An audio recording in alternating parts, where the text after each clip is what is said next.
Hello, welcome to Level-Headed News. This is your host, Brenda. And this is a redo of a show that I did early this morning. I've gotten a complaint about the audio, so we're going to try this again, and hopefully YouTube won't screw the audio up this time. Have 5 articles in this episode, and the first one here is off of Conservative Outfitters.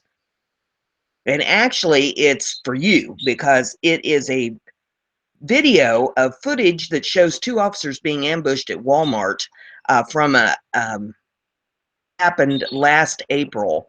And the article here is very short. It says Arizona this week the Chandler Police Department released never before seen footage 3rd 2016 Chandler Walmart shooting incident. 2 police officers were ambushed by 24-year-old Mitchell Oakley when responding to a trespass call at the store. Oakley opened fire on officers Joshua Peblo and Daniel Colwell. Mitchell Oakley was killed by officer, and the video is in this if you care to take a look at that. So I wanted to kind of bring you an update on what was going on with that. Next article that I have for you is off of thehill.com. Hamster to get caught up here. Here we go. It says FBI never examined hacked DNC servers itself. The FBI never examined the Democratic National Committee's computer servers during its investigation into Russian attempts to interfere in the presidential election, BuzzFeed reports. The DNC had several meetings with representatives of the FBI's cyber division and its Washington, D.C. field office. The Department of Justice National Security Division and U.S. Attorney offices to a variety of requests for cooperation, but the FBI never requested access to the DNC's computer servers. DNC Deputy Communications Director Eric Walker told BuzzFeed in an email. According to one intelligence official who spoke to the publication, no U.S. intelligence agency has performed its own forensics analysis on the hacked servers. Instead, the official said the Bureau and other agencies have relied on analysis done by the third-party security firm CrowdStrike, which investigated the breach for the DNC. CrowdStrike is pretty good. There's no reason to believe that anything that they have concluded is not accurate, the intelligence official told BuzzFeed.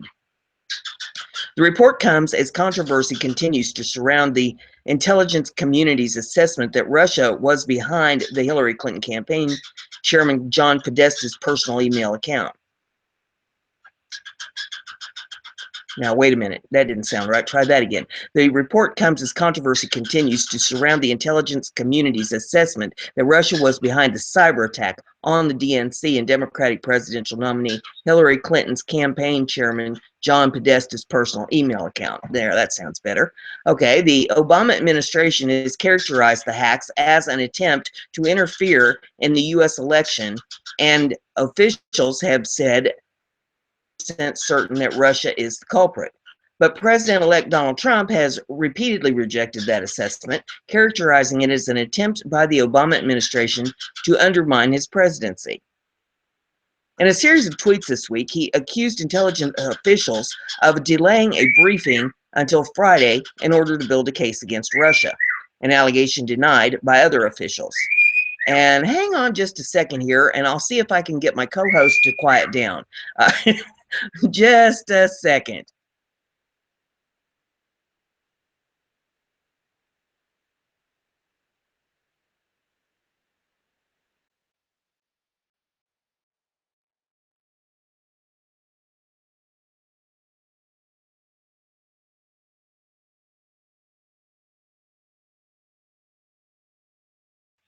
Okay, he seems to have quieted down, however temporary that may be.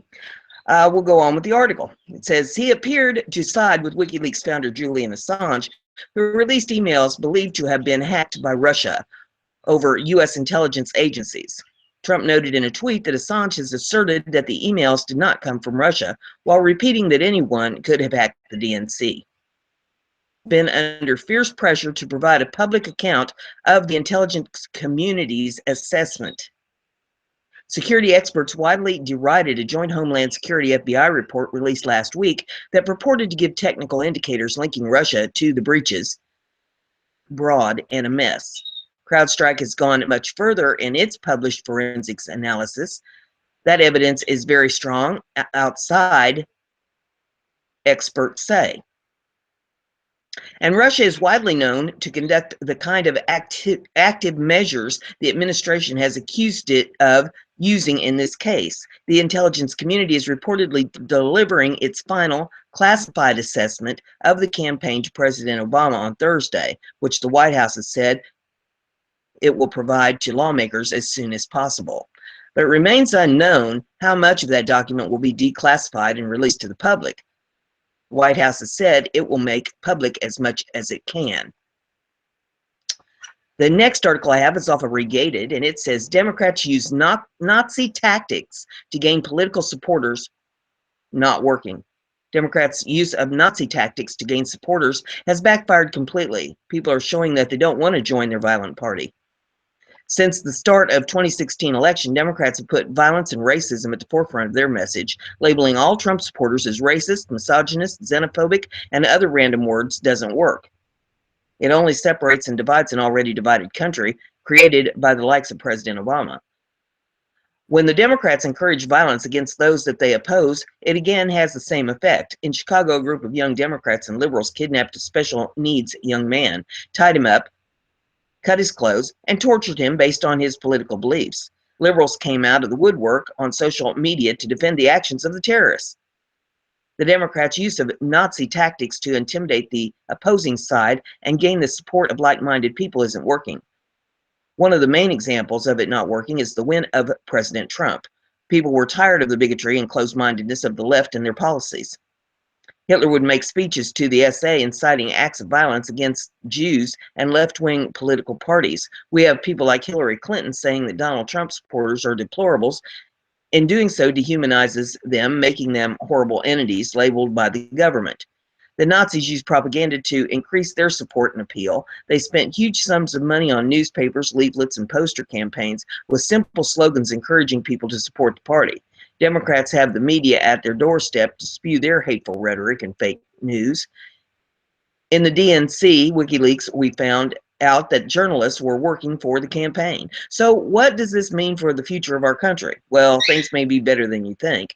Donald Trump presidency is the beginning of the change. With his influence and change, we may never see a Democrat as president in our lives.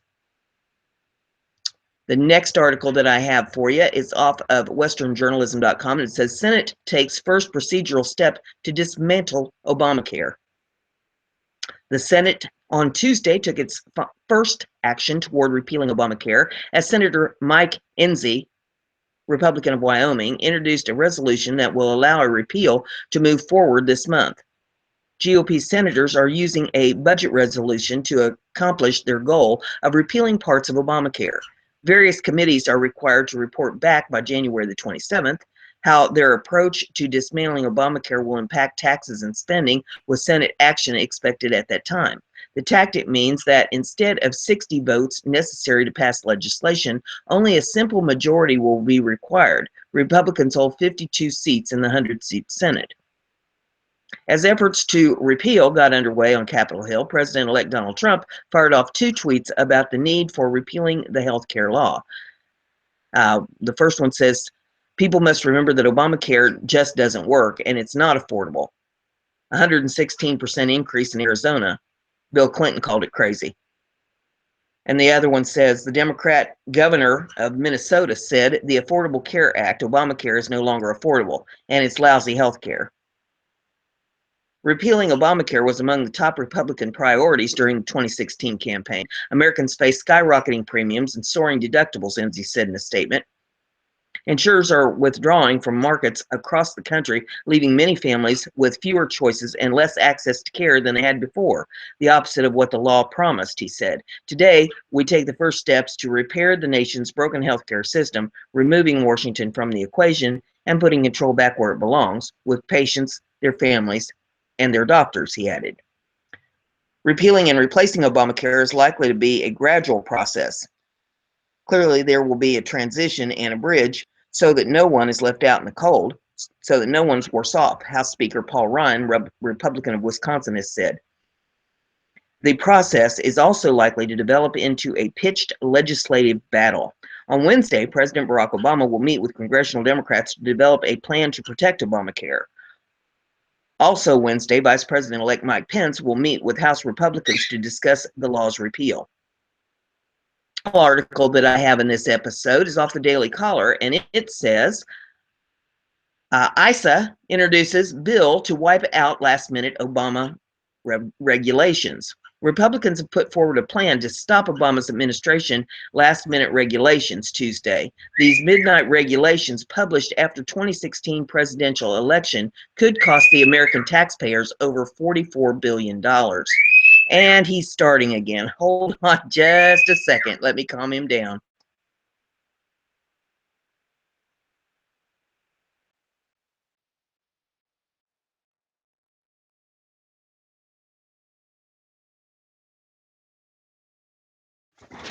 Okay, he seems to be happy for the moment. California Republican Representative Darrell Issa reintroduced legislation Tuesday that would allow Congress to overturn executive branch regulations finalized in the last 60 legislative days of an outgoing president administration.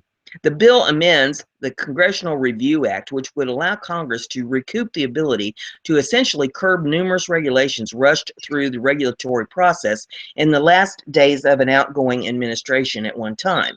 ISSA's office claims the bill designed to stem a growing trend by presidents of both parties to use their last months of office to rush costly, expensive, or controversial new regulations.